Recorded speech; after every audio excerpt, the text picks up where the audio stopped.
नमस्कार. आज आपण बनवणार आहोत ओल्या नारळाची वडी किंवा ओल्या नारळाची बर्फी देखील तुम्ही हिला म्हणू शकता.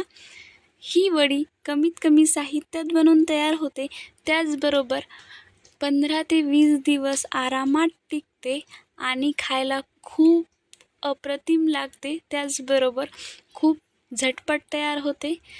वेळ न दवडता आपण लगेच रेसिपीला सुरुवात करणार आहोत. पण त्या अगोदर जर तुम्हाला ही रेसिपी आवडली तर चॅनलला लाईक, शेअर, सबस्क्राईब करायला विसरायचं नाही. चला तर रेसिपीला लगेच सुरुवात करूयात. तर इथे मी घेतलेलं आहे एका मोठ्या ओल्या नारळाचे तुकडे, ज्याची मी पाट काढून घेतलेली आहे. अगदी स्वच्छ धुवून पुसून घेतले आहेत.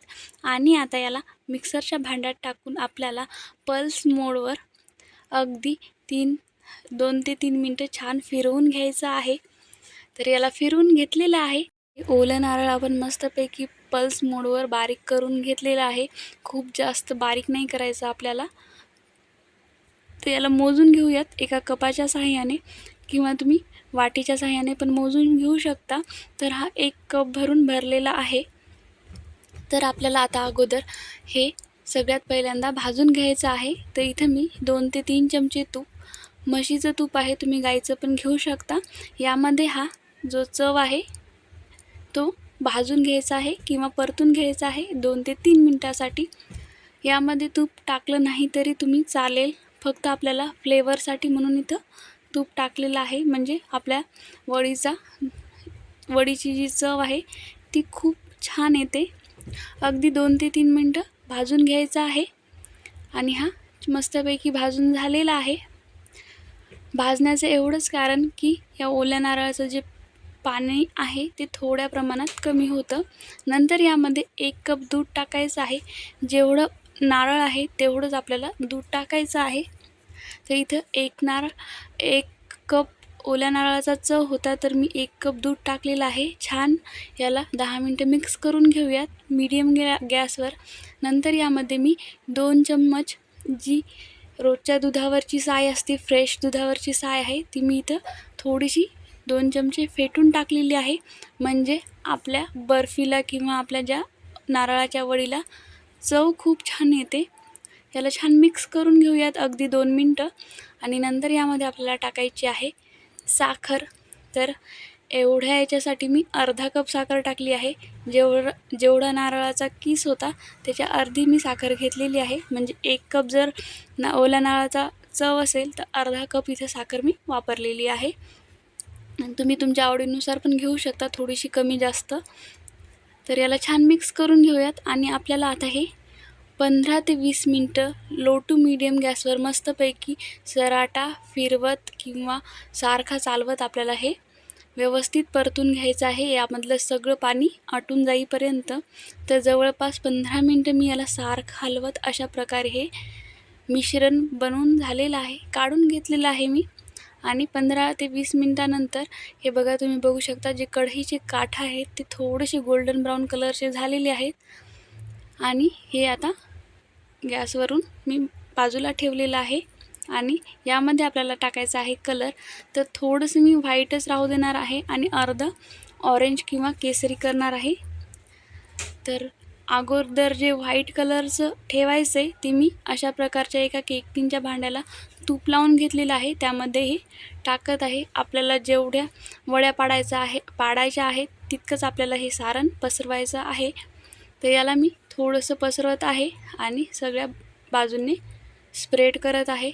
छान स्प्रेड करून झालं की आपल्याला बाकीच्या मिश्रणामध्ये हा जो कलर असतो फूड कलर कुठेही सहज भेटतो पाण्याच्या दुकानामध्ये, अगदी चिमूटभर मी इथे टाकलेला आहे. आणि याला मिक्स करून घेत आहे. 1 मिनटात छान मिक्स होतं. आणि नंतर याला आपल्याला या स्प्रेड केलेल्या बॅटरवर छान पसरवून टाकायचं आहे. ही गरम असतानाच आपल्याला प्रोसेस करायची आहे. थंड झाले की याला थोडासा जास्त वेळ लागतो आणि हे कडक व्हायला सुरुवात होते, म्हणून हे गरम असतानाच आपल्याला करायचं आहे. त्याला मी मिक्स करून याच्यावर छान स्प्रेड करत आहे. एका चम्मचला छान तूप लावून घेतलं आहे मागच्या साईडने. आणि याला अशा प्रकारे आपण एक आकार देणार आहोत. तर स्क्वेअर शेपच्या आपल्याला वड्या पाडायच्या आहेत, म्हणून मी इथं अशा प्रकारचे हे भांडं घेतलेलं आहे. तर जवळपास 8 वड्या बनतात एका ओल्या नारळाच्या किसापासून. हे साधारण मीडियम आकाराचं नारळ होतं. तुम्हाला जेवढ्या प्रमाणात बनवायच्यात ना तेवढे तुम्ही नारळ वापरू शकता आणि तेवढ्या प्रमाणात तुम्ही सामान घेऊ शकता. तर इथे मी बदामाचे जे काप आहेत ते करून घेतलेले आहेत अर्धे अर्धे, आणि त्याला उलट्या साईडने प्रेस करत आहे. या वड्यांवर जितक्या वड्या पाडायच्या आहेत तेवढे मी इथं काप टाकलेले आहेत आणि गार्निशिंगसाठी हे खूप छान दिसतात. तर हे थंड झाल्यानंतर अगदी 1 ते 1.5 तासानंतर याला मी कट करून घेणार आहे. तुम्ही बघू शकता अगदी सराटा किंवा अशा सुरीच्या सहाय्याने कट करून घेता येतं.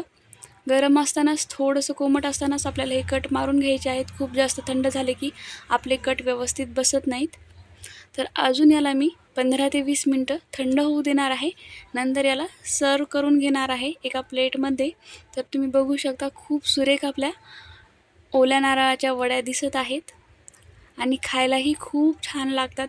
अगदी मावा किंवा मिल्क पावडर टाकायची काहीही गरज पडली नाही आहे आणि तुम्हाला फ्लेवर त्याच वड्यांचा मिळतो. तर नक्की अशा प्रकारे एकदा ह्या वड्या तुम्ही ट्राय करून बघा. खूप छान लागतात आणि अगदी अर्ध्या तासात बनवून तयार होतात. खूप जास्त वेळ लागत नाही. आणि तुम्हाला जर हे फूड कलर टाकायचा नसेल तर तुम्ही प्लेन व्हाईट कलरच्या पण ह्या वड्या बनवू शकता. पण कलर टाकल्याने ह्या वड्यांना सुरेख असा कलर येतो आणि अगदी विकत्रीसारखी आपली बर्फी दिसते. तर तुम्हाला ही ओल्या नारळाची बर्फी कशी वाटली हे कमेंट बॉक्समध्ये कमेंट करायला विसरू नका. त्याचबरोबर तुमच्या मित्रपरिवाराबरोबर ही रेसिपी शेअर करायलाही विसरू नका. जर तुम्ही आतापर्यंत चॅनलला सबस्क्राईब नसेल केलं तर तुम्ही सबस्क्राईब करू शकता आणि साईडची बेल घंटा पण वाजवू शकता. धन्यवाद.